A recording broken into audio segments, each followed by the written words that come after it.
unção. Eles não são cheios da unção, porque a unção, ela não é permanente. Ela é temporária, ela é momentânea. Mas quando você está cheio e com unção, a atuação do Espírito Santo de Deus na tua vida é onde que acontecem os milagres, não por seu intermédio, mas pelo intermédio de Jesus. Amém? Estão entendendo até agora, irmãos? Amém. Então é isso. Então nós precisamos ser cheios. Nós não temos que estar cheios.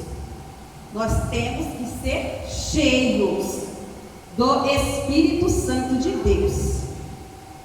Aleluia, Jesus. Então essa aqui foi a nossa introdução.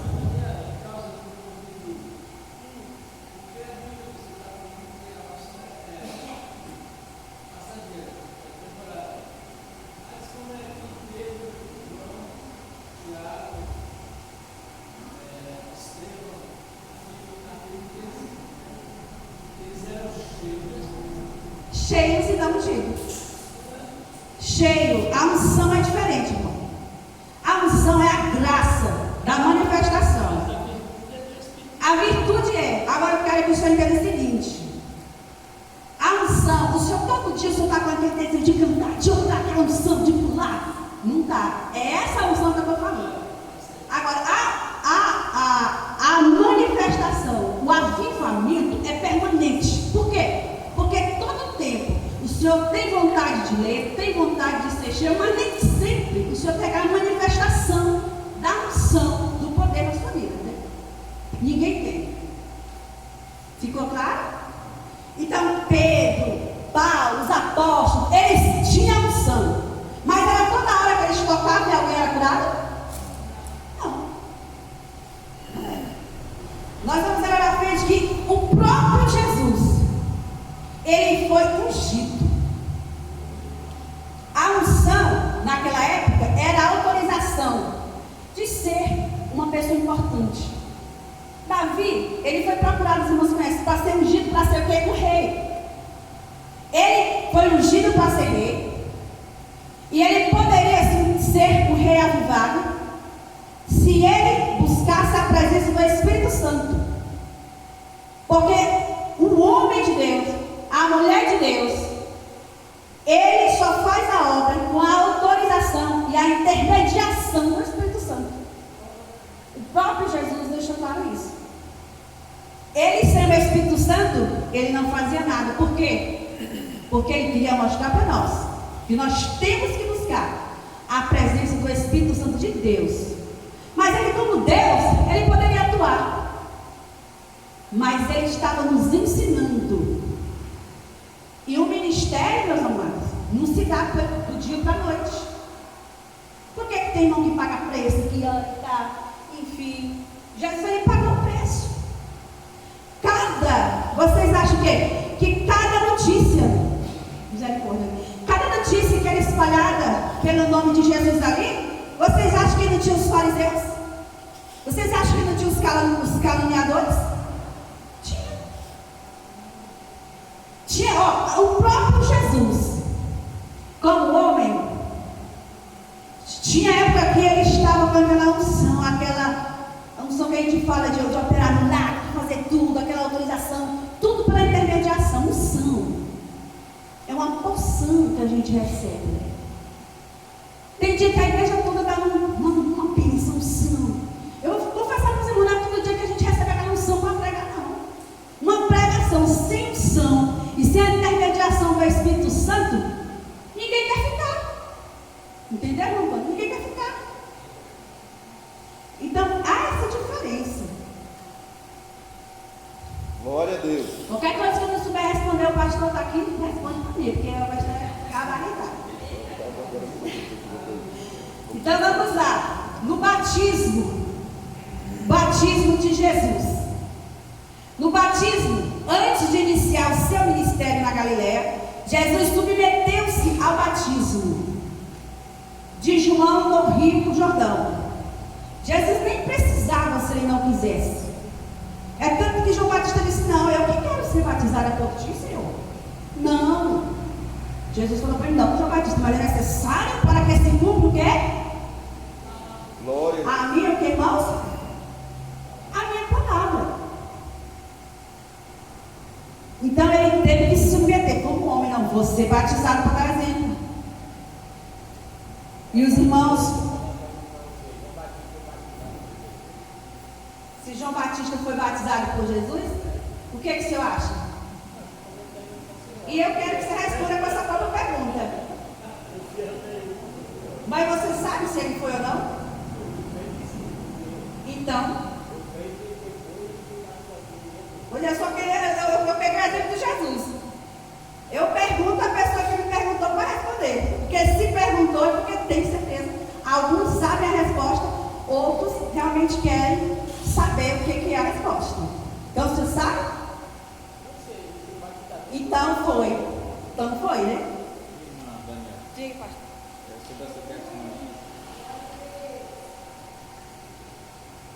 Falar para os irmãos aí, só para a gente entender esse processo. É porque João Batista ele ficou, como se diz, ele ficou sem entender por que Jesus foi até ele. A autoridade da que Jesus era o Cristo. Né? Só que a gente tem que entender uma coisa, que era o princípio da honra. Né? Na verdade, o ministério ainda era de João Batista. João Batista ele era uma voz que clamava no deserto e dizia: eu estou preparando o caminho. Né? Então Jesus ele quis dar o exemplo, que a gente tem que ter sempre alguém que tem uma autoridade sobre nós. Né? Sobre a questão do pastor Raimundo aqui, eu entendo o seguinte, amado, a Bíblia não fala isso. A Bíblia não fala que João foi batizado por Jesus, ao contrário, fala que Jesus foi batizado por João. Porque na verdade o nome João Batista, o nome dele era João. João o Batista é aquele que batiza. Então, na verdade, o ministério de batizar era de João. É por isso que Jesus foi até ele para ser batizado. Glória a Deus. Deu para entender, irmão? João o Batista, aquele que batiza. Aí João vai dizer: olha, eu batizo com água, mas aquele que vem após mim batiza com o Espírito Santo. Fogo e o Espírito Santo. Então, com água é com água, agora o Espírito Santo é Jesus. O batismo humano é com João Batista. O espiritual já é com o Espírito Santo. Obrigada, pastor.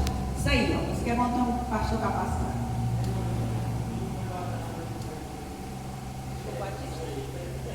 João Batista? Foi, pastor? Batizado dentro do ventre? Era cheio. Cheio do Espírito Santo, né? Ser cheio do Espírito Santo. Todos nós queremos ser cheios. Tem gente que às vezes existe do Espírito Santo, mas não vai batizar, porque não fala em mistério, não recebeu o dom de batizar com o Espírito Santo. Na verdade, quando nós aceitamos Jesus, nós já recebemos o Espírito Santo, né? Agora falta desenvolver o quê? O dom de línguas, os dons, os 9 dons. Isso aí, irmão, vamos lá participar, é assim que é bom, todo mundo aprende junto. Jesus submeteu-se ao batismo de João no Rio Jordão. Ao sair da água, viu o Espírito de Deus descendo como pomba e vindo sobre ele. E eis que uma voz do céu dizia: este é meu filho amado, em quem me comprazo. Era uma manifestação indubitável. O que é indubitável? Incontestável.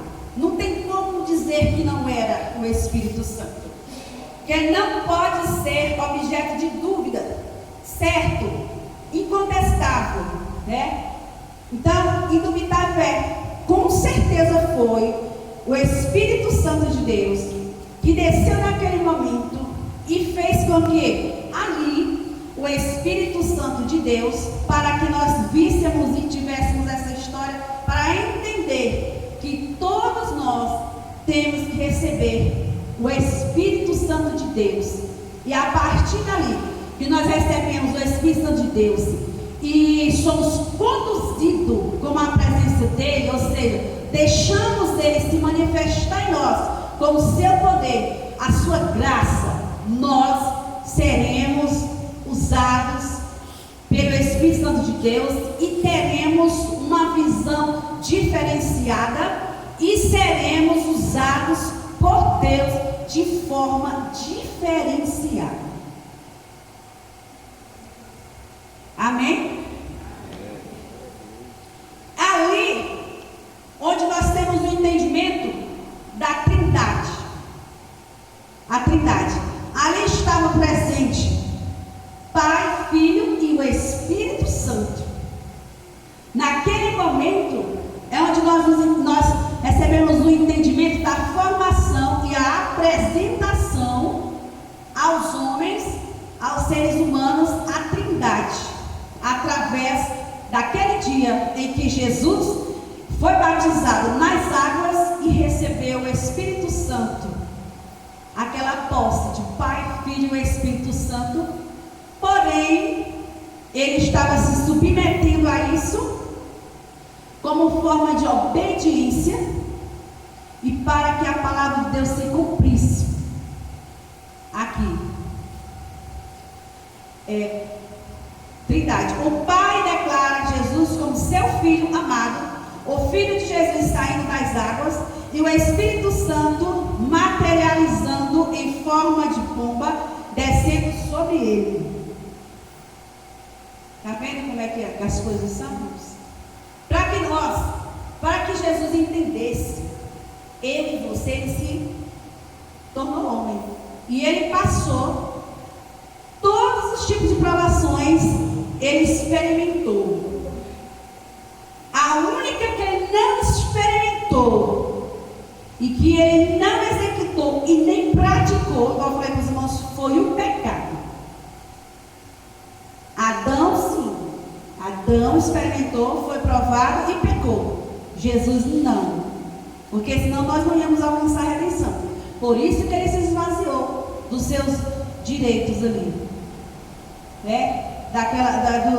De tudo que ele poderia fazer para evitar as coisas, mas a gente, para evitar as coisas de fazer, ele esvaziou. Se eu fosse ele, eu não ia. Eu preferia ficar no poder, Como Deus, quero ver que ele mexe comigo. Pá, que nem os desenhos, os heróis. Saía ele deletando todo mundo, mas não. Ele não pensava só em si. Porque ele foi o Cordeiro de Deus que tirou o pecado do mundo, senão não ia se cumprir esse versículo. Não ia se cumprir. Então nós vamos ler aqui. Para a graça de Deus, nós sabemos que tudo isso o Senhor Jesus passou por nós. Aí diz assim, irmãos, o Espírito Santo, igual eu expliquei para os irmãos, que gerou Jesus, ele deu a Jesus o fruto do bom caráter. O fruto do bom caráter. E isso vai falar lá em Isaías, Lucas capítulo 2, 52, vai falar que Jesus ele crescia em sabedoria, em estatura e em graça para com Deus e os homens. Voltando aqui um pouquinho, quando Jesus, na lição do início, ele citou o livro o que está escrito em Isaías 61, que está escrito o que Jesus disse aqui. Aqui diz, e foi-me dado o livro do profeta Isaías. E quando abriu o livro, achou um lugar em que estava escrito: o Espírito do Senhor é sobre mim, porque me ungiu para evangelizar os pobres, enviou-me a curar os quebrantados de coração. Ele citou. E daí as pessoas ficaram maravilhadas com aquilo ali. E nós já vemos aqui que Jesus, ele já tinha o domínio da palavra. O domínio da palavra. Porque não é fácil sentar em meio de doutores e andar na sinagoga, não tinha pessoas importantes para falar de algo que ele sabia que era uma profecia, tanto que no versículo adiante diz que agora assim cumpriu, as escrituras, e eles ficavam todos ali, mas que linguagem é essa que esse homem fala? Porque era o quê? Ali era o quê? A manifestação do Espírito Santo. graça e sabedoria de Deus na vida de Jesus, como homem. Como homem. E aí nós vamos ler aqui, nós falamos do batismo. É bom que todos nós, né, tenhamos, é tanto que toda a igreja, a Assembleia de Deus, nós temos essa na nossa liturgia, né? Os crentes ser batizados, se tornar membros, e não só congregados, membros. Batiza nas águas, recebe batismo com o Espírito Santo, e isso é muito bom. Então é um ministério muito lindo de Jesus. Agora nós vamos ver aqui a tentação. Na tentação, Jesus é 9 e pouco agora que eu estou aqui, mas eu vou andar rapidinho ali. Os irmãos estão entendendo? De primeiro eu pensava que não era muito tempo, né? Agora eu estou vendo que tem hora que é pouco para a gente trabalhar. Deixa eu falar uma coisa. Você falou uma coisa aí que eu não concordo muito, não. E não existe. Você falou, se fosse Jesus, não falou. Se fosse Jesus, você não faz nada. Esse negócio de dizer, fulano faz isso, se eu fosse eu não fazia mais. Se você fosse Jesus, você se baseava e tinha feito o mesmo que ele fez. Talvez eu faria, se eu tivesse aquele amor, cumprisse aquele amor que Jesus diz, né? Se você quiser, por exemplo, se eu fosse pastor, eu não fazia isso. Fazia. Se eu fosse ele, eu fazia a mesma coisa. Não tem esse negócio de dizer não. Não sei. Faz. Se for determinado por Deus, é uma boa colocação, né?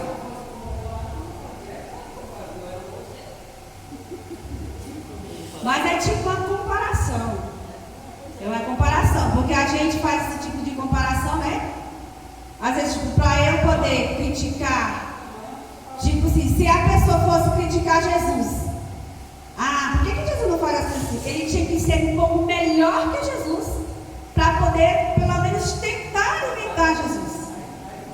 Aí eu digo nessa condição, eu não faria, porque, no meu ponto de vista, eu não queria abrir mão. Tipo de ser ser acomodado, daquele sossego, ninguém não quer, né? Agora nós vamos ver aqui a tentação.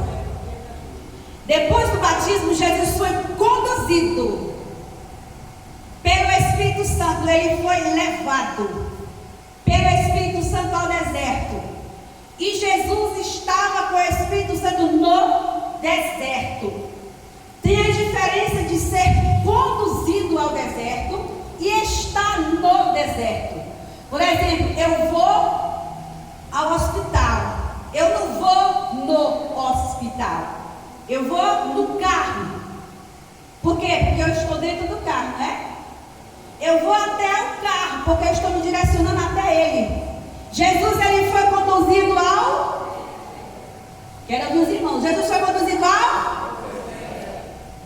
E ele estava com quem? Com o Espírito Santo. Aqui Jesus foi conduzido ao deserto pelo Espírito Santo para se cumprir a palavra. E lá no deserto, Jesus permaneceu com o Espírito Santo para suportar as tentações. Que tipo de tentação foi essa? Eu quero dizer para os irmãos, às vezes, irmãos, nem todo deserto que você está passando, você foi conduzido pelo Espírito Santo e está com o Espírito Santo. Você foi sozinho, com seus pés e a sua teimosia para o deserto. E pena, porque além de estar lá no deserto, foi com os próprios pés, foi desobedecendo. E pena, porque o Espírito Santo não está com você lá, naquele momento que você acha que vai se acabar. Agora, você pode invocar, suplicar, pedir ao Espírito Santo de Deus que te tire desse deserto que você foi sozinho com seus pés por causa da desobediência. Por quê? Porque Deus não desampara os seus. Nessa condição, entenderam? Glória a Deus. Eu posso entrar no deserto, meus próprios pés. Por que, irmã Daniela, que eu entro lá e eu esqueci de lutar? Porque a Bíblia diz que nós temos o livre-arbítrio e o direito de escolha. E você sabe escolher. é?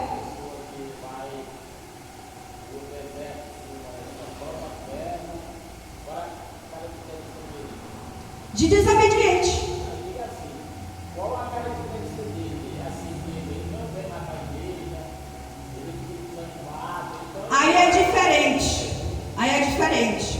A característica de quem vai para o deserto com seus próprios pés é algo que eu vou fazer sabendo que eu não posso e sei que eu vou me estribar com meus próprios pensamentos. Entendeu?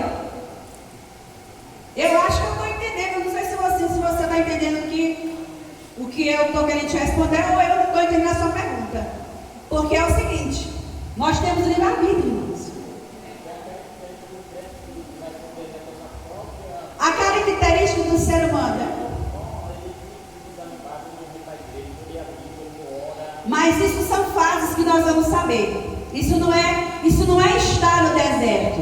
Isso aí, irmãos, são características do ser humano, de psicologicamente como ser humano. Nós temos momentos bons, momentos ruins, momentos que nós estamos aflorados para alguma coisa e momentos que nós não estamos. Não é a questão de espiritualidade, muitas das vezes. É questão de bem-estar, de querer. Tem tempo que você não quer comer e você é obrigado a comer. Então tem coisas. Diz, pastor. Para exemplificar aqui o que o pastor está falando, a irmã Daniela está completando aqui mais. Elias era um homem espiritual, sim ou não? Só que Elias está lá no deserto, debaixo de um zimbro. E naquele dia ele pediu até para morrer. Pediu. Mas ele era crente. Só que o momento que ele está passando é um momento difícil, porque Jezabel havia ameaçado ele. E naquele momento ele está tão desanimado que ele disse: Senhor, só ficou eu como crente. Então me leva logo. E não deixou de ser crente. Então, assim, existe um momento na sua vida onde você está igual a Elias, querendo até morrer. Verdade. Até Jesus, irmãos, ele teve um momento de desânimo. Mas ele não foi vencido pelo desânimo. Uma vez eu preguei aqui que nós podíamos até desanimar. Não sei se os irmãos lembram. Mas nós não poderíamos ser deixados vencidos pelo desânimo. Permanecer no desânimo. Permanecer. Ninguém é 100 todo o tempo. Ninguém está 100% toda hora. Tem dia que a gente não quer trabalhar. Trabalha porque é obrigado. E vai, né? Mas tem época que você está animado. Aqui Jesus, no deserto, ele foi tentado de que forma? A primeira tentação que Jesus teve